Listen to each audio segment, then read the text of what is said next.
حکیم صاحب، میری بیوی مجھے کہتی ہے کہ تم مردانہ طور پر کمزور ہو، تم میں مردانہ صفات نہیں ہیں۔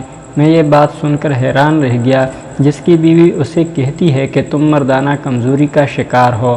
میں اسے اپنے کیبن میں لے گیا، ضروری ٹیسٹ سے پارے ہوا تو پتہ چلا کہ وہ تو ٹھیک ہے، بالکل صحت مند ہے، کوئی مردانہ کمزوری نہیں ہے اور 2 بچے بھی ہیں۔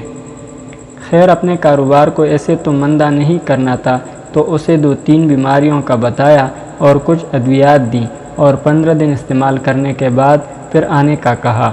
وہ مریض 15 دن بعد واپس آیا۔ اس کی ذہنی حالت سے لگتا تھا کہ وہ ذہنی طور پر بہت زیادہ پریشان ہے۔ پتہ چلا اب بھی اس کی بیوی کو وہی شکایت ہے۔ حکیم صاحب، کچھ کرے، میں گھٹ گھٹ کے مر جاؤں گا۔ میں دل میں حیران تھا کہ ایک صحت مند شوہر پر اس کی بیوی کیوں ذہنی تشدد کر رہی ہے۔ اسے بولا کہ اگلے دن شام کو وہ اپنی بیوی کو اپنے ساتھ لے آئے۔ اگلے دن وہ دونوں میرے سامنے بیٹھے تھے۔ ہاں بی بی، آپ کو اپنے شوہر سے کیا مسئلہ ہے؟ حکیم صاحب، وہ مردانہ طور پر کمزور ہیں۔ میں اس کی بے باکی پر حیران رہ گیا۔ اس کے شوہر نے ایک نظر شکایت اس پر ڈالی اور میری طرف امداد طلب نظروں سے گورنے لگا۔ میں تھوڑا سا جلا گیا کہ کیسی عورت ہے، ذرا بھی شرم حیا نہیں ہے۔ تو میں نے بھی شرم و حیا کا تقاضا ایک طرف رکھا اور تیز تیز سوال کرنا شروع کر دیے۔ جب اس سے پوچھا کہ کیا مسئلہ ہے تمہیں اپنے شوہر سے، تو کہتی ہے کہ 2 بچے ہیں ہمارے، وہ جسمانی طور پر بالکل ٹھیک ہیں، تو بیوی پھر مردانہ طور پر کمزور کیسے ہوئے؟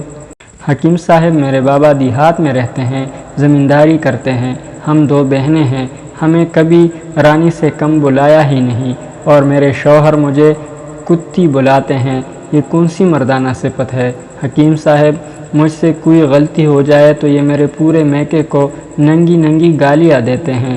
بتائیں جی، اس میں ان کا کیا قصور ہے؟ یہ مردانہ صفت تو نہیں ہے نا کہ دوسروں کی گھر والیوں کو گالی دی جائے؟ حکیم صاحب، میرے بابا مجھے شہزادی کہتے ہیں اور یہ غصے میں کنجری کہتے ہیں۔ مرد تو وہ ہوتا ہے نا جو کنجری کو بھی اتنی عزت دے کہ وہ کنجری نہ رہے، اور یہ اپنی بیوی کو کنجری پکارتے ہیں، یہ کوئی مردانہ بات تو نہیں ہوئی نا؟ حکیم صاحب، اب آپ بتائیں، کیا یہ مردانہ طور پر کمزور نہیں ہے؟ میرا سر شرم سے جھک گیا تھا۔ اس کا شوہر آنکھیں پھاڑ پھاڑ کر اس کی طرف دیکھ رہا تھا۔ اگر یہی مسئلہ تھا تو تم مجھے بتا سکتی تھی نا؟ مجھ پر ذہنی ٹارچر کرنے کی کیا ضرورت تھی؟ آپ کو کیا لگتا ہے آپ جب میری ماں بہن کے ساتھ ناجائز رشتے جوڑتے ہیں میں خوش ہوتی ہوں؟ اتنے سالوں سے آپ کا کیا گیا ذہنی تشدد برداشت کر رہی ہوں۔ وہ دونوں چلے گئے۔ میں کافی دیر تک سوچ بچار کرتا رہا۔ باہر نکلا تو میرا شاگرد مجھے دیکھتی ہی بولا، حکیم صاحب، وہ میاں بیوی باہر نکلے تو میں نے 15 دن کی اور دوائی پیک کر کے دینے لگا، پر اس کی بیوی تو بڑی تیز نکلی۔ اس نے دوائی میرے منہ پر ماری، کہتی ہے خود کھا لینا اور اپنے اس نامرد لٹیرے حکیم کو کھلا دینا۔ کیا؟ میری زبان سے گالی آتے آتے رک چکی تھی۔ کیا میں بھی مردانہ کمزوری کا شکار ہوں؟